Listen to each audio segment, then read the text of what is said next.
something really interesting is going to start to happen here, is that what the gopis are doing and how they're responding, each of these kind of like really intimate acts,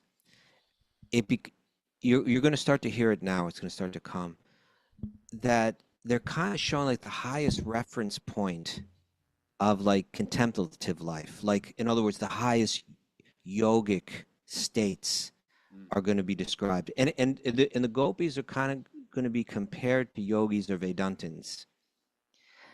But really, in the comparison, the gopis are the reality.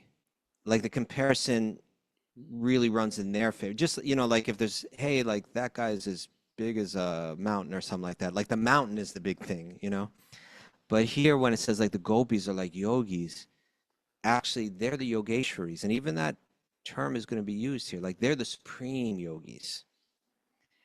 And but at the same time, it's it is significant because it is showing us that this again is not just a romance story, but what we're seeing is the fulfillment of Vedanta, the fulfillment of yoga, lived through these most perfect of all yoginis, the gopis.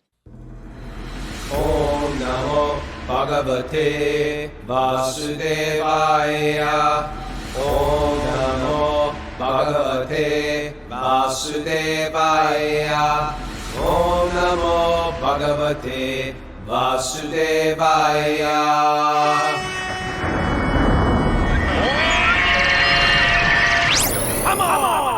Live from Super Soul Farm, this is Wisdom of the Sages, a Bhakti Yoga podcast with your host Raghunath and co-host and senior educator of the Bhakti Center, New York City, Kaustubha. Welcome to the show, everybody. It's Tuesday, June 30th. It's Tuesday, June 30th, 2026. It's episode 1788.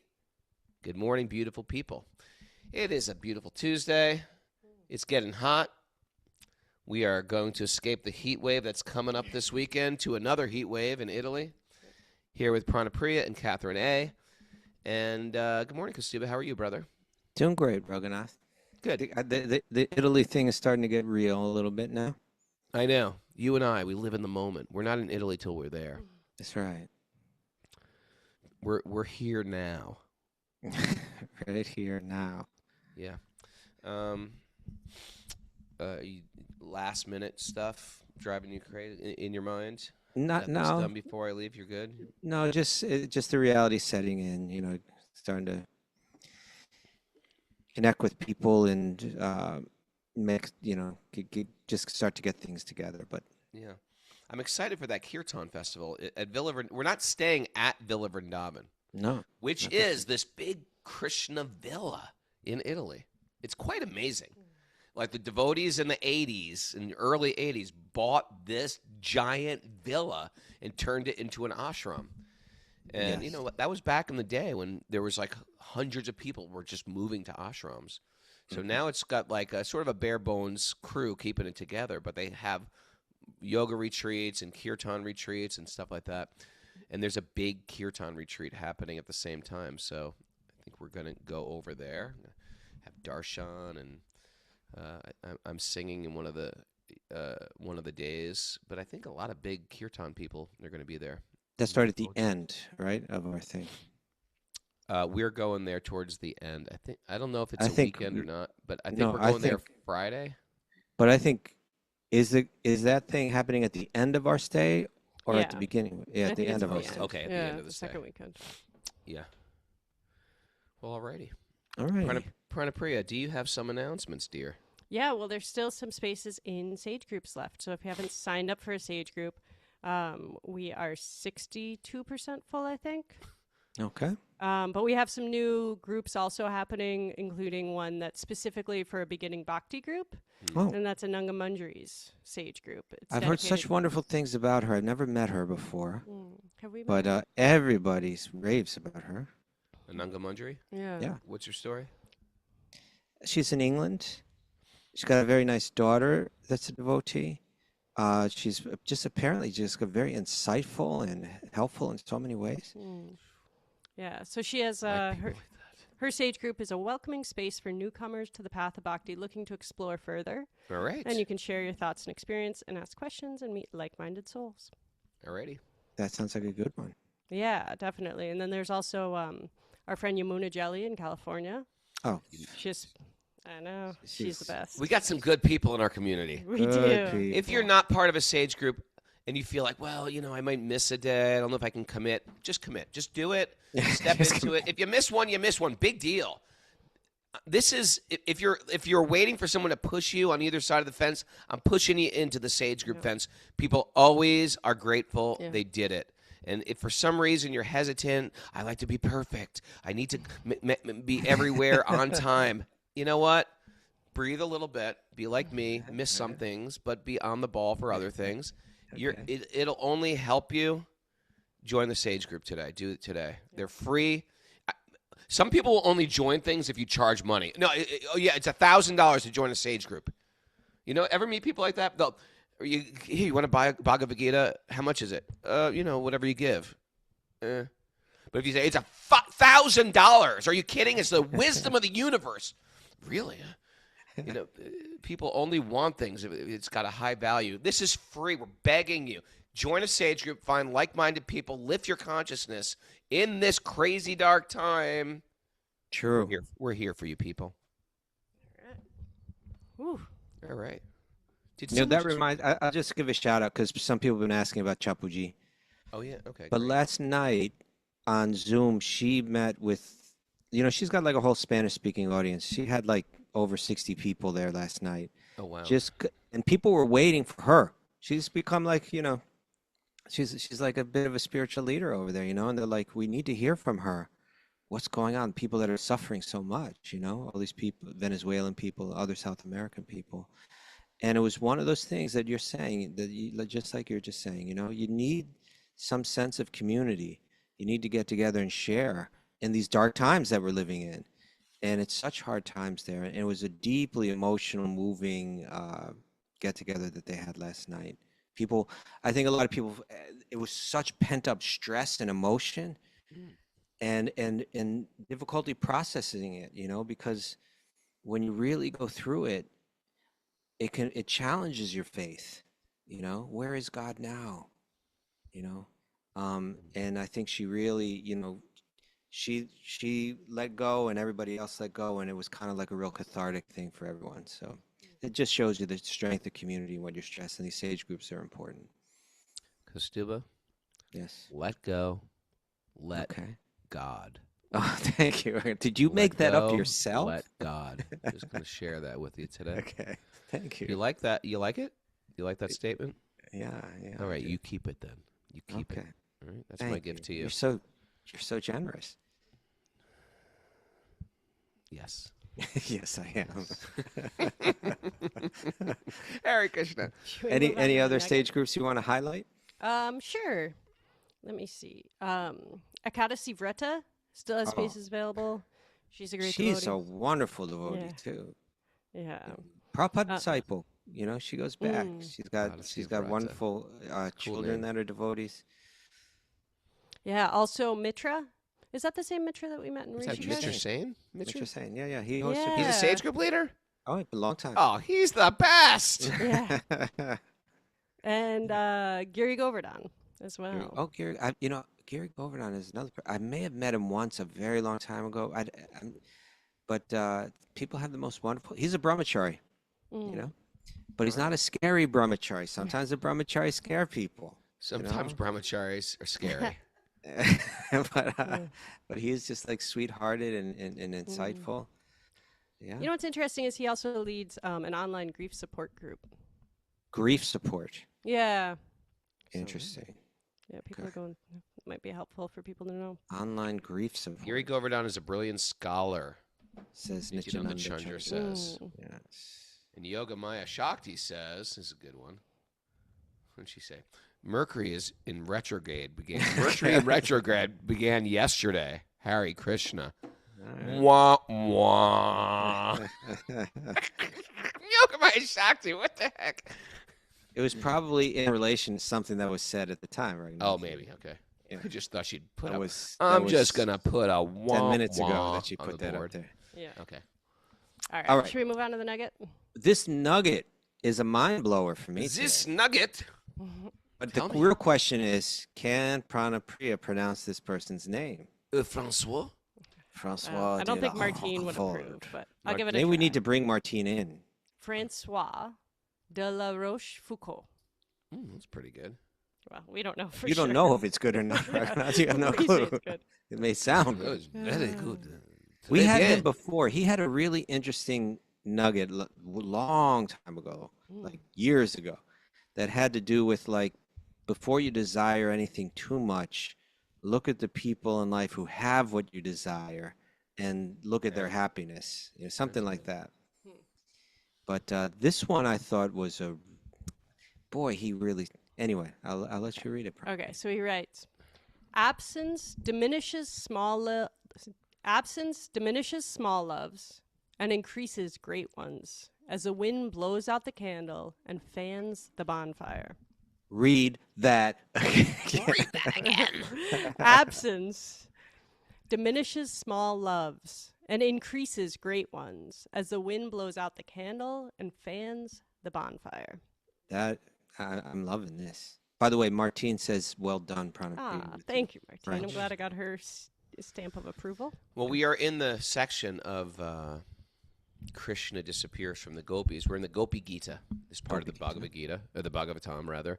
Yeah. And me and Prana reading it every day, and it's giving us more and more joy. So Krishna's leaving. And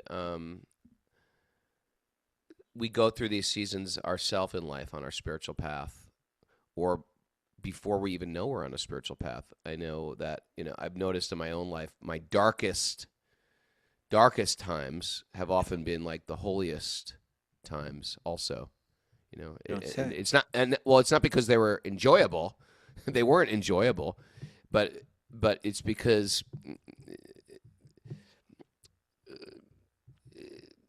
it wasn't like I found God then, because I felt like I already knew God. The truth is, it's just so easy to get pulled away from God in the material world. Like there's like little compromises we make with Maya. Well, this isn't so bad, and this isn't so bad, and the next thing you know, you've drifted so far away from the shore that you're like, where am I now? So, instead of like having God there, relying on God, you rely more on yourself, right? And then the material world comes in and just starts breaking you down. And nobody gets a pass. It doesn't matter how like materially, what's the word? Adept you are at the material world. Nobody gets a pass from this. All the plans, all your certainty, all the illusion of control that I have, when everything everything eventually just breaks down, falls apart. It's just the way matter works. And then you have that option. Then there's that fork in the road where I can either become, and I say this a lot, I can either become bitter or I can become better, right? And that better in bhakti is looking towards light, looking towards truth, looking towards love, looking towards God, looking towards Krishna, right? Or you can go into darkness where you just get angry and frustrated. Why me, right? And I can say in my own life, looking back, the hardest seasons of life didn't push me away from God. They pushed me back towards God. They were just like little detours. And sometimes it's necessary for the jiva to go on that detour to get to the next step. And so it's not like pain created my faith, but it reminded me where my faith belonged, right? The darkness wasn't like the end of my story. It just became the path that brought me back home. And when I'm reading this chapter again and again, it's just reflecting a loneliness in the heart that is actually igniting you. For the bhakta, it's igniting you. Oh, Krishna, oh, Krishna, oh, Krishna. It sometimes can make you connect even deeper. What do you think about that? Yeah, well, I don't think the gopis were like going through a dark night of the soul exactly, or something like that, right? No, but when I'm reading it, I'm seeing the conditioned soul. Okay. and it's igniting. It's igniting a reconnection. I think the Gopis go through it in the purest form. God's with me, and then God walks away, and it ignites Christ. We do it in a place where we're actually turning towards Maya, trying to embrace Maya, but Maya is just not something to embrace. And so then when we turn away, not get bitter but get better, then we're in that then we're doing the dance with Krishna. Okay. That's what I'm saying. So they're not going through that same suffering. They're not embracing illusion. They're just having this pure version of Krishna going away. Yeah. I think what he said here, because the question is always there, and we spoke about this a couple weeks ago, relating the idea of, always the idea of Ram's banishment of Sita. Why in the world did he do this? Now we see, Krishna disappears in the middle of the Rasa Leela, right at this climactic, beautiful moment, right, of union, like later, dancing and love. Yeah, boom, he's gone. What? And of course, he's going to leave Vrindavan, apparently. And so the question is, why is Krishna doing this? Who is he? What is he doing? Why does Ram do this? But Francois here, he really, really nails it. I think he says, absence diminishes small loves. Within our small little loves, that would be like, why did you disappear? You did a bad thing. It ruined everything, and the love's gone now, right? But it increases great ones. And then he gives this perfect analogy. The same wind that blows out a candle, a small flame, it fans a bonfire. A big flame, it just makes it grow all the more. And so what Krishna is doing here is he's increasing the love. The gopis, whose hearts aren't like a little candle, they're like a bonfire of love. This separation just makes their love, just in the intensity of the feelings that they're all feeling, just increase, and the ecstasies that they feel like are just like, they're just incalculable. And so it seems like he caught on to that, that deep love.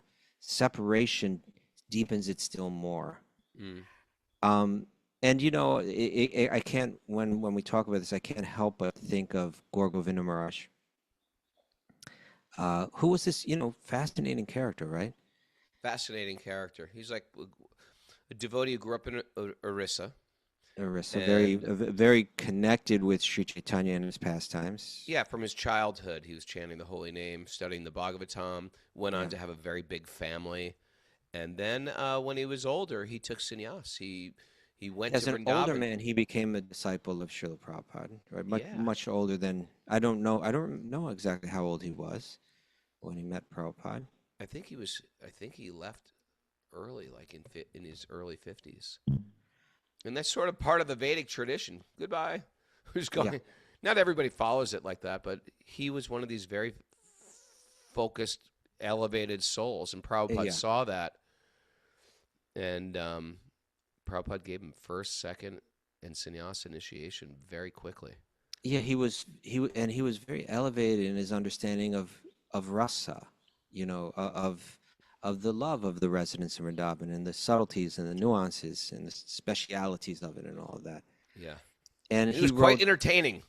He was very entertaining. He would give a class, and you would just like, and he was an empowered orator. Yes. He would speak, and he would talk about, he'd make funny noises. Like, Kaustubha, are you a, what he would say? Are you a cheetah? Are you a preacher? Are you a preacher or a cheetah? I remember one year, when we used to go to Mayapur for the festival every year. Yeah. And there are devotees from all around the world. And when you'd go there, there'd be like dozens of sannyasis there, all these gurus. It was kind of powerful, Yeah. And every morning, a different one would give class, and it would always be fascinating who was giving class. And but I remember he gave class one year that was kind of on these kind of topics of love and separation and so on. And it was so powerful that everyone said, you have to come back and give the class tomorrow. I'd never seen that before, right? Everybody just said, you're coming back tomorrow. You continue, Wow. But he wrote a book called The Embankment of Separation. And I'm just going to read you just a couple things. This is actually from a class that he gave on Chaitanya Charitamrita. He said, in Vraja Leela, in Krishna's Leela in Vrindavan, the flow of that Leela is like the flow of a river. A river has two embankments, right embankment and left embankment. Similarly, the flow of Vraja Leela has two embankments, Sambhog Tata and Vipralamba Tata. Right? Sambhog means the union embankment, Tata means the embankment, and Vipralamba, the separation embankment. The embankment of union and the embankment of separation. On the embankment of union, both Radha and Krishna relish the mellow of union. On the embankment of separation, both Radha and Krishna relish the mellow of separation, even though it doesn't look like relishing, right? On the embankment of Sambhoga, there is sukha, happiness. Union means happiness. On the embankment of Vipralamba, viraha, or separation, there's acute pain, the pangs of separation. Intense heat, yes, intense heat is there. And vilapa, crying is also there. These two opposites are eternally there in Vraja, right? That this love, that even that crying, even that wind that's blowing on the fire, it's increasing this love in a beautiful way. And you know, speaking of Gaur Govinda Maharaj, Yes. you know about his final moments in life. He was there in Mayapur. Yeah. And some devotees came to his room to speak to him. And they asked him, I believe the question that they asked him was, Sri Chaitanya, you would expect, why didn't he just live in Vrindavan, right? He was trying to feel the mood of Radha Yeah. and the Gopis, right? Why Good didn't question. he just stay in Vrindavan? He went to Vrindavan briefly. He went all over. He went to Varanasi. He went to all these South different India. places, but Yeah. then he settled down in Puri and stayed there for 14 years, right? Or 18 years. 18 years. Yeah. And so why did he go there? And he began to describe why.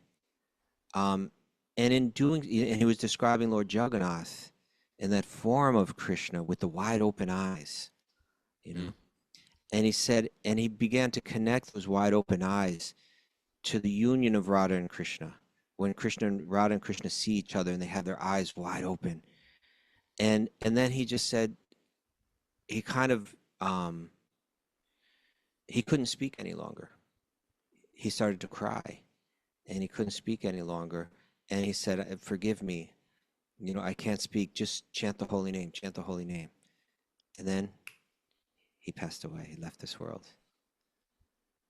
Amazing, right? It was just like in that, you know, just relishing. I think there was a time, and I don't know if these are, you know, proper to speak about on the podcast, but I think there was a time in that where he actually was in this sort of suspended animation where he wasn't dead and he wasn't like unconscious. He was in a type of bhava. Well, anyway, yeah, whatever it was very special. So you know, we're reading a chapter here. This is a full chapter that is separation. The Gopis, the beautiful expressions of love that they're sharing and insights into hearing Krishna's leelas, Krishna's pastimes, Krishna's names, how they give relief to those that are suffering. They're glorifying Krishna in beautiful ways and praying for the union again. We have a few more verses for this chapter and then winds up. And then today we can begin the next chapter, which goes to the union, right? Where they reunite. And that it feels so good. It does feel so good. But that chapter just has amazing insights into life, into love, into bhakti. It's really beautiful where we're going. So we'll get started on that today. But meanwhile, a few more beautiful verses to the separation chapter. Narayanam namaskritya naram chaiva narottamam devim saraswatim vyasam tato jayam mudirayat. Before we start in the Srimad Bhagavatam, which is ever a means of conquest, one should offer respectful obeisances to the Supreme Lord Narayan, unto Narayan Rishi, the supermost human being, unto Mother Saraswati, the goddess of learning, and to Srila Vyasadeva, the author. Nasta prayeshva badreshu nityam bhagavat sevaya bhagavati uttama bhaktir bhavati naishtiki. By regular attendance in class in the Bhagavatam and by rendering service to the pure devotees, all that is troublesome in the heart will become eradicated, and loving service to the Supreme Lord, who is praised with transcendental songs, will be established as an irrevocable fact. Om Jnana Timurundasya Jnananjana Shalakaya Chakshurun Militam Yena Tasmai Shri Gurave Namaha.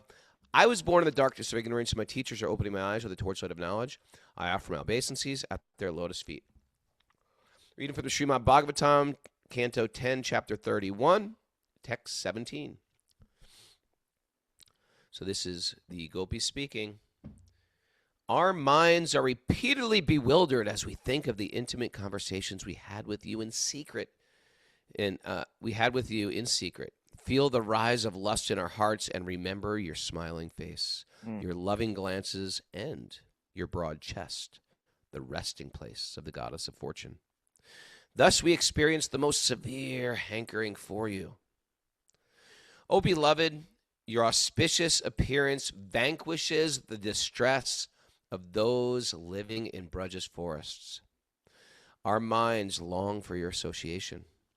Please give to us just a bit of that medicine which counteracts the disease in your devotees' hearts. O dearly beloved, your lotus feet are so soft that we place them gently on our breasts, fearing that your feet will be hurt. Our life rests only in you. Our minds, therefore, are filled with anxiety that your tender feet might be wounded by pebbles as you roam about on the forest path. Okay, that's it. That's the Gopi Gita. Right. So that was their expressions in the Vipralamba Bhava. In chapter 32, the reunion. The reunion. This wasn't like a high school reunion. No, this wasn't like a class reunion. Class of 84. That was your class, right? 84. 84. What was your class? Class of 2000. Class of 2000. All right, we're old. 2000. Interesting year. Class of 2000. Hare Krishna. What was I doing in 2000? Oh my God.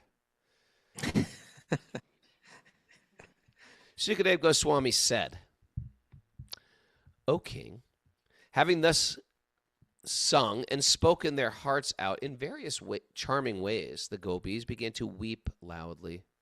They were very eager to see Lord Krishna. Yeah.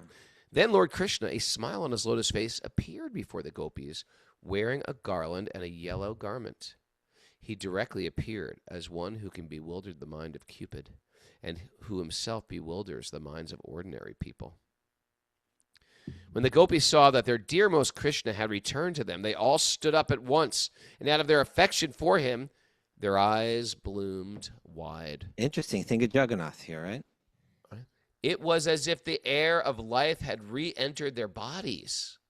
One gopi joyfully took Krishna's hands between her folded palms, and the other placed his arm, anointed with sandalwood paste, on her shoulder.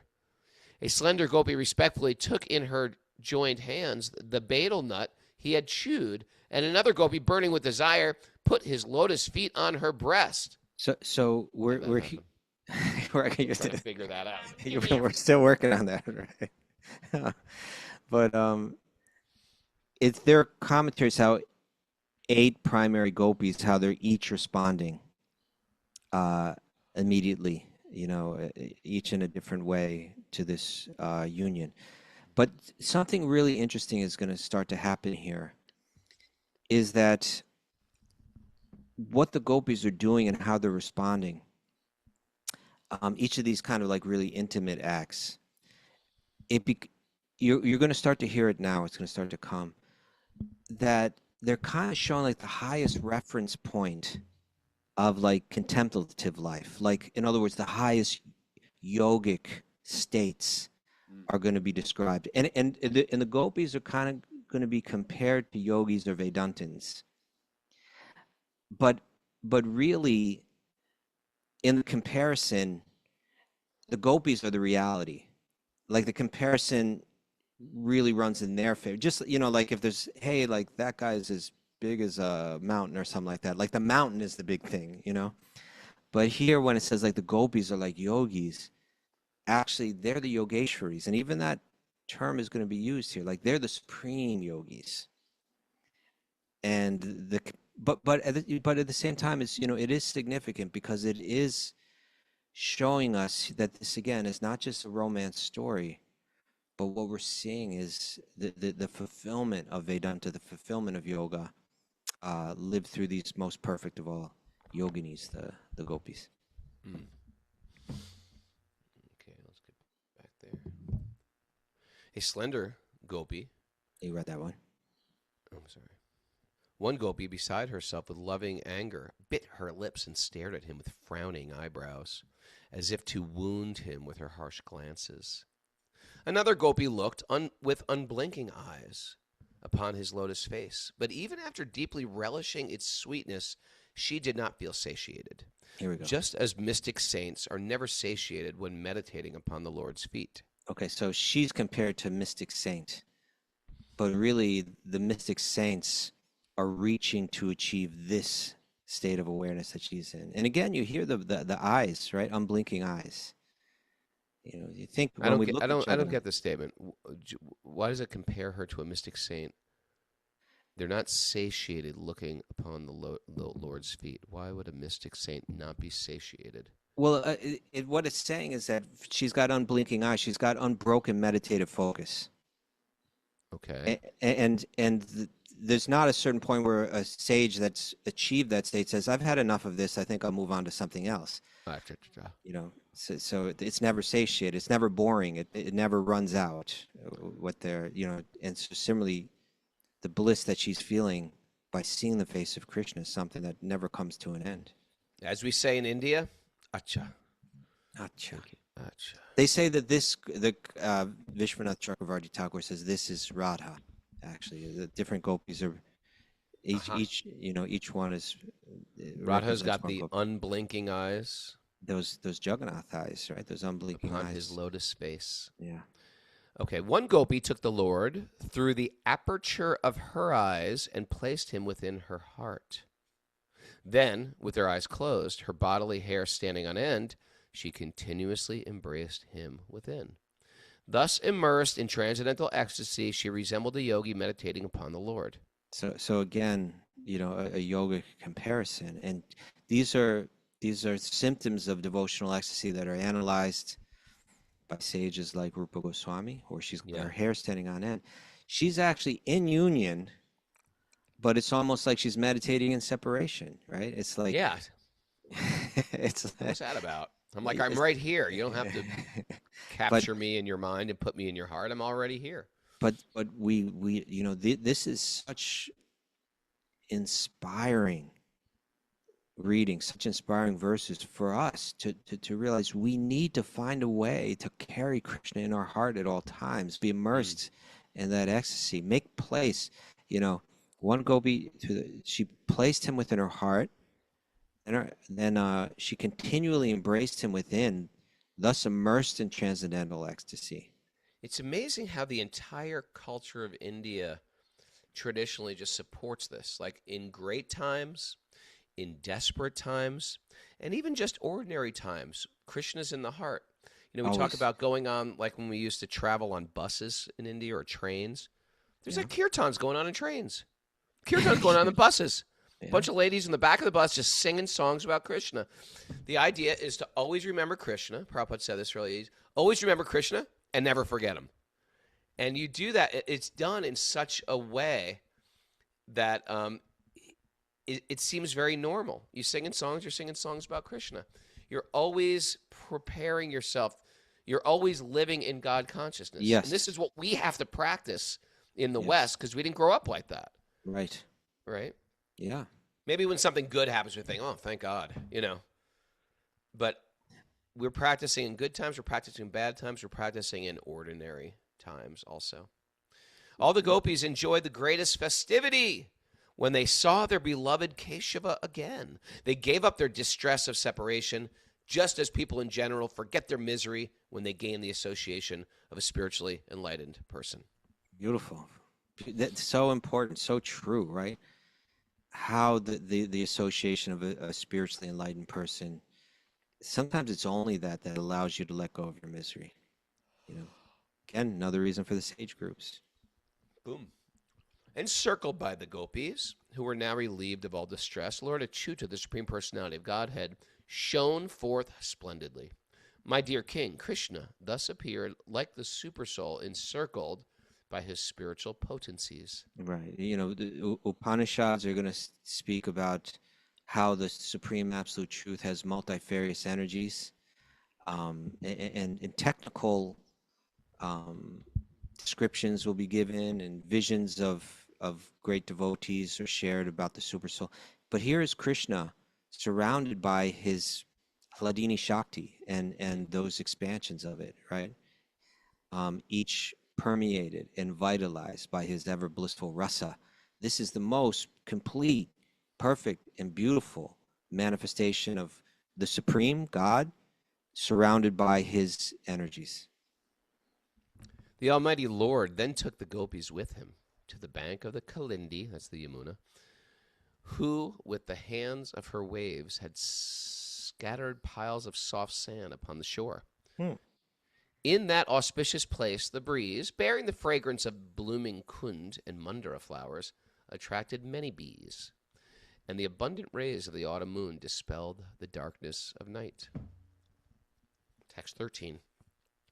Their heartache vanquished by the ecstasy of seeing Krishna, the Gopis, like the personified Vedas before them, felt their desires completely fulfilled. For their... Go ahead. I'm sorry. No, please continue. For their dear friend Krishna, they arranged a seat with their shawls, which were smeared with the kumkum powder from their breasts. Do you want to read the commentary to this? And maybe this will explain it, or we can explain, what do we mean here by the personified Vedas? Yes. That all Everything's of these... a personality. Yeah, all Isn't of that these... a great way to view the world? Everything's a personality, Kaustubha. There's person there. And There's so all of the different Vedic texts, they were personified as sages. And of course, we read that when they were living in the forest of Dandakaranya. And when they saw Ram and Sita together, they could recognize the Supreme Absolute Truth that we sing of, and we don't always identify specifically. Lord Ram is that Supreme Absolute Truth. I'm not sure the personified Vedas were the same sages of the Dandakaranya. They are. Are they?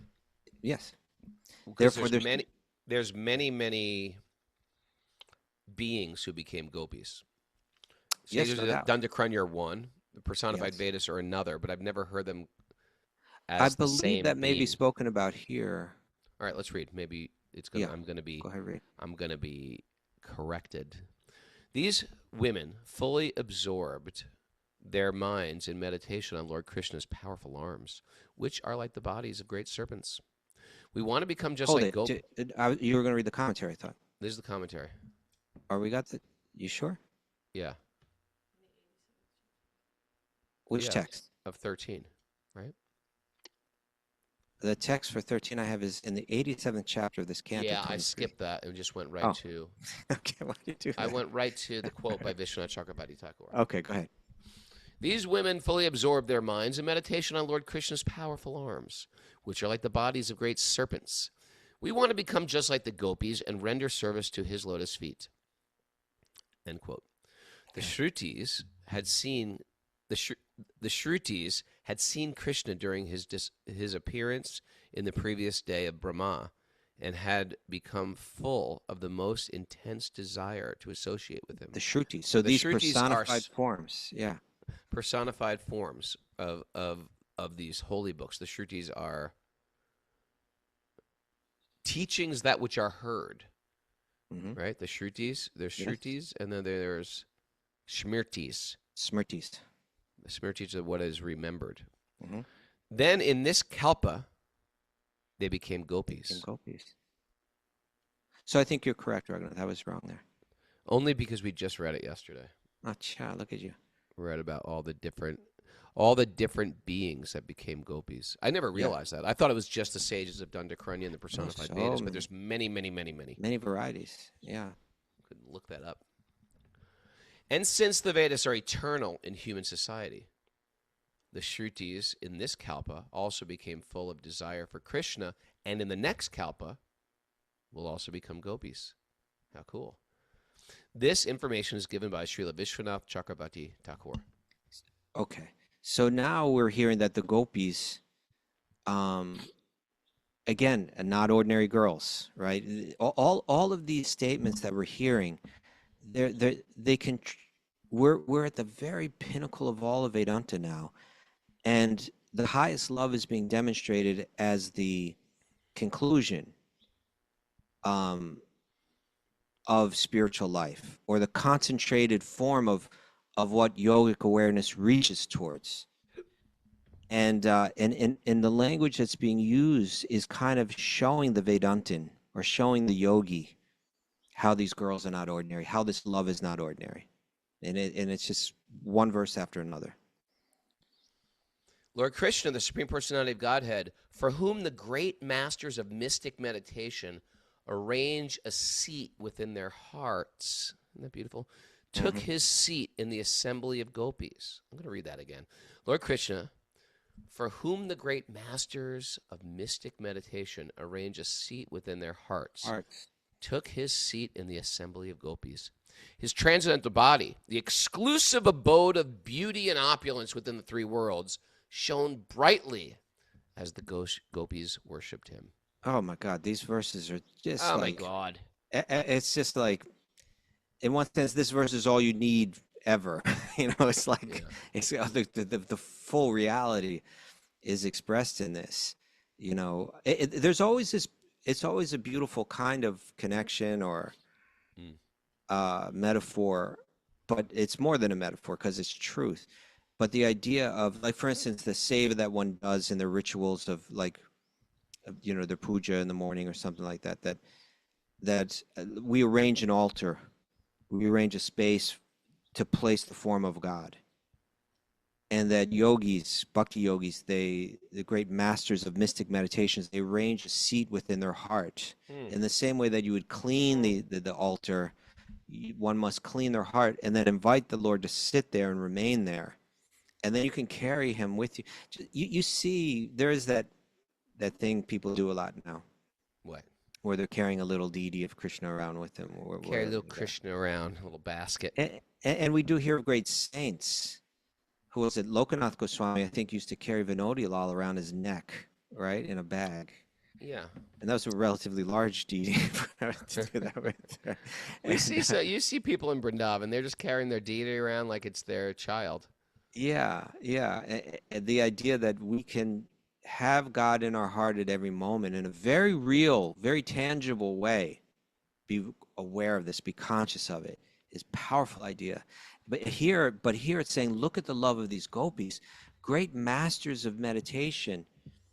They spend, they master their practice to carry God and to create a seat for God. Well, these gopis just created a seat for him, even externally, right? And he's sitting there now. Maybe you could read the commentary to this. The masters of mystic meditation include Lord Shiva, Anantashesh, and other exalted personalities, all of whom keep the Lord seated within the lotus of their hearts. This same Lord, conquered by intense selfless love of the gopis, agreed to become their boyfriend and dance with them in Vrindavan after sitting upon their fragrant shawls on the bank of the Yamuna River. Okay. Woo! So we just saw something beautiful happen here, right? In this union, the girls immediately responded, each with their own love in different ways. Some were taking betel nut from him. Some were just staring at him and embracing him in their heart. Some were wrapping their arms around, doing different things. And then we saw how this love and the depth of the feelings that they're feeling were the highest form of yoga, the pinnacle of all of Vedanta. That's been established now. I think we end here today, and tomorrow we get back together, right? We have a show tomorrow. Yep, tomorrow's our day before we leave. So tomorrow they're going to do this in India too, right? Italy. Yes. So tomorrow, but that'll probably be Q&A, I bet, or something. India and Italy are so similar in so many ways, huh? Interesting. But tomorrow, the Gopis are going to ask Krishna a question about love. And we got to just think about how special this is, right? Like the supreme abodes of love, speaking to the supreme object of love, asking him about love. They've been going through the ringer, right? Like, we came running out in the middle of the night because you called us, with your message of love through your flute. We came running out and you told us, "Oh, go back home." Then we begged you to accept our service. Then you danced with us. Then you disappeared. Now you're back again. We have some questions about love here, and he's going to give the most fascinating answers that both speak to the nature of the deepest love and glorify the love of the Gopis. All right. Pranapriya, not an ordinary girl. Not at all. You ready for some takeaways? Please share, Prabhu. Right. Sometimes the darkest times are the holiest. Ooh, holy. Material life is designed to break you down. Oh, yeah. Oh, you've been there, done that. Kaustubha. Okay. Have you ever gone through a hard time, Kaustubha? Oh, stop it, Raghunath. Come on. When life falls apart, you can become bitter or better. True. Mm-hmm. Our loneliness is meant to reconnect us to God. You took it all out of my opening statement here. The highest yogis are the Gopis. True. Find a way to carry Krishna with you always. Oh, yeah. That's there. That's a beautiful one there you right go. there. That's all you need. Devotee association lets you forget your misery.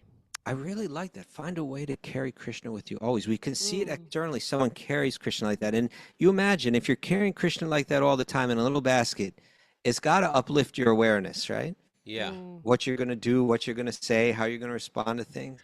Find a way to carry Krishna with you always. Always.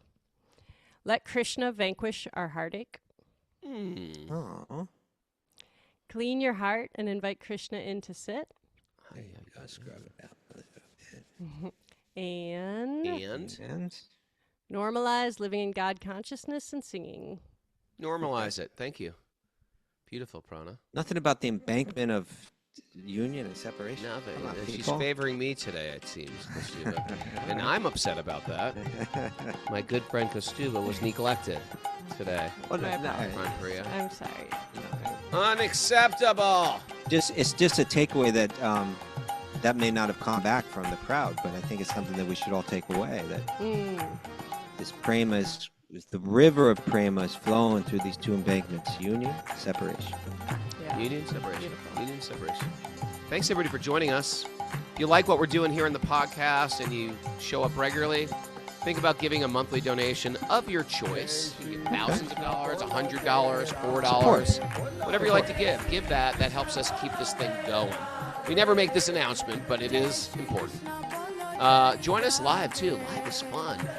If you want to see anything we got going on at the farm this year, we got a few more great retreats happening. Me and Lori Pag have a retreat. There's a woman's retreat with Bobby Marchand. There's Mormon's a Kirtan retreat happening, and then we're going to have Bali and Dunya doing a Kirtan night.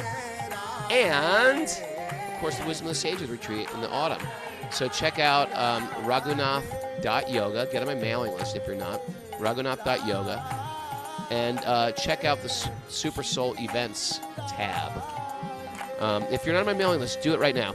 Go get on your computer. Do it right Just now. get on there. It's events. I think it's Super Soul Events. Or farm events, maybe. I'm not sure. What'd you say, Kaustubha? Do it right now. Do it right now. Yeah. That's my call to action.